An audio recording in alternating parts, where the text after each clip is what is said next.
This is 99 GTI Seadoo with the Rotax 717. I got it with a bad wiring harness. As you can tell, I already did some work on it. The ECU, or the computer unit, it's pretty corroded, as you can see in there. And also the connector is really mangled up. There's two pins are really in, and we have all this mess, whatever this is, all corroded.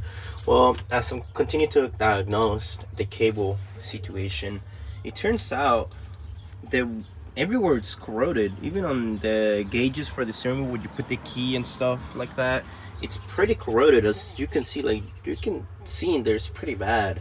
And it just keeps going. And then we go back, and then I see this zip tie right here, which makes me believe someone has been messing with this jet ski before, electrical wise at least. The engine has compression and it turns over, so the engine is not stuck. But what I've been told, the story behind this jet ski, it was like someone flipped it, it drew in water, and then it stopped working, and then it started having electrical problems. And that's what they told me. I don't know if it's true. I believe so, because it looks pretty messy in here.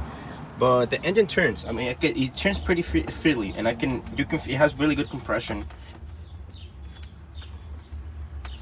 As you can tell, that I'm having troubles to spin it.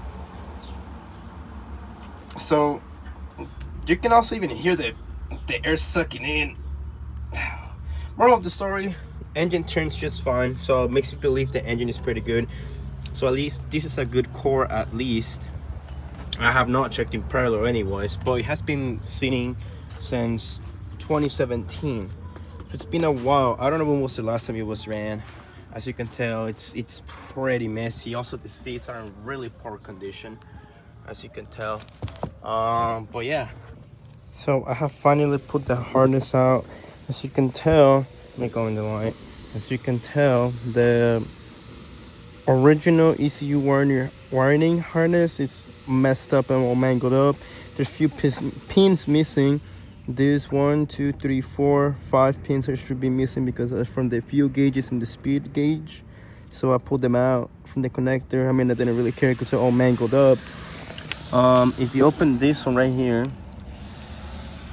pull it out. If it wants to pull out, once it's pulled out, as you can tell, this one is pretty corroded. This one is also pretty corroded. You can tell by the green in there.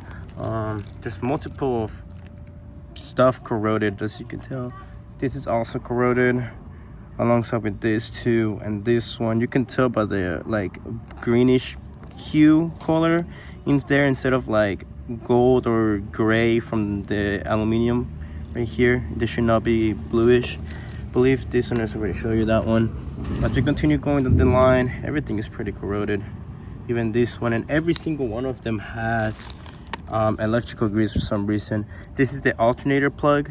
This is where it connects to the stator, or like the small alternator. I forgot the actual name for it.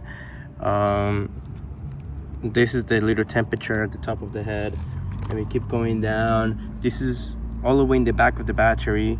The back looks pretty clean. You can kind of see some corrosion in there for this goes to the where the solenoid that goes into the starter. So this is where it plugs back there, but it looks like the front is pretty corroded, but not the back.